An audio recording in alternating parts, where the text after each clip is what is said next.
Praise the Lord. தேவனுடைய பரிசுத்த நாமத்திற்கு ஸ்தோத்திரம் உண்டாவதாக.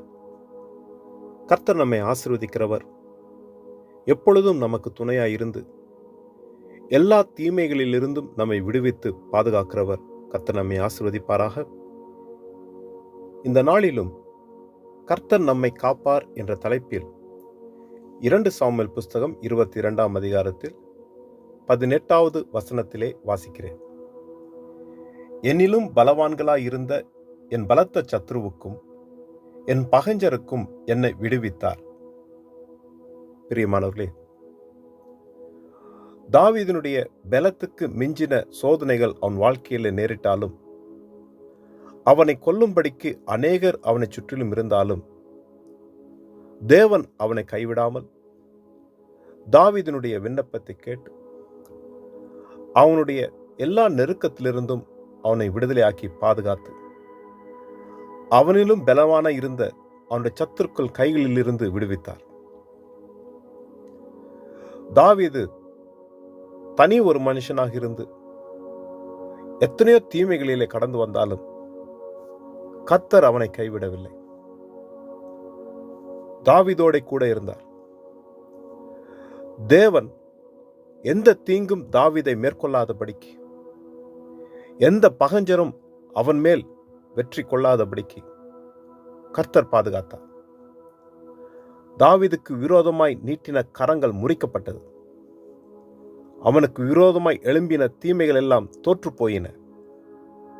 கர்த்தர் அவனோட கூட இருந்தார்.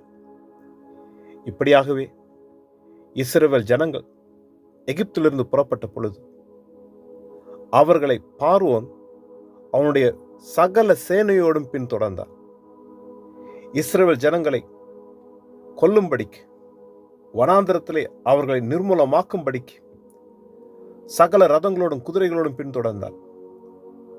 முன்பாக செங்கடல், பின்னாக பார்வோனுடைய சேனை. இஸ்ரவேல் ஜனங்கள் கலங்கினார்கள். தங்களால் ஒன்றும் செய்ய முடியாது என்று திகைத்தார்கள்.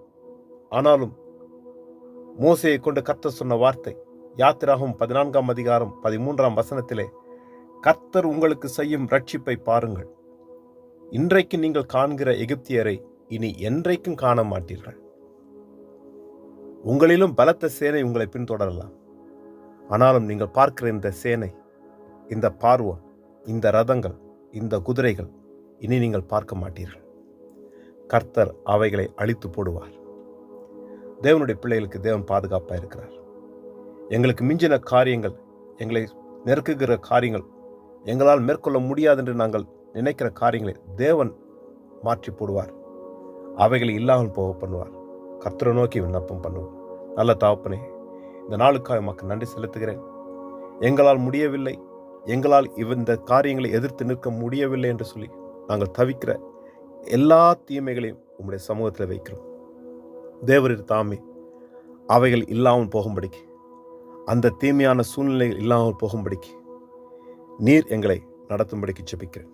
அந்த தீமைகளை அகற்றி விடுவீராக. தேவ தயவு எப்பொழுதும் எங்களுக்கு உண்டாயிருக்கும்படிக்கு மரித்து உயிர்த்தெழுந்த வல்லமையில் இயேசு கிறிஸ்து நாமத்தில் ஜெபிக்கிறேன் நல்ல தகப்பனே. ஆமென், ஆமென். கர்த்தர் தாமே நம் அனைவரையும் நிறைவாய் ஆசீர்வதிப்பாராக. ஆமென்.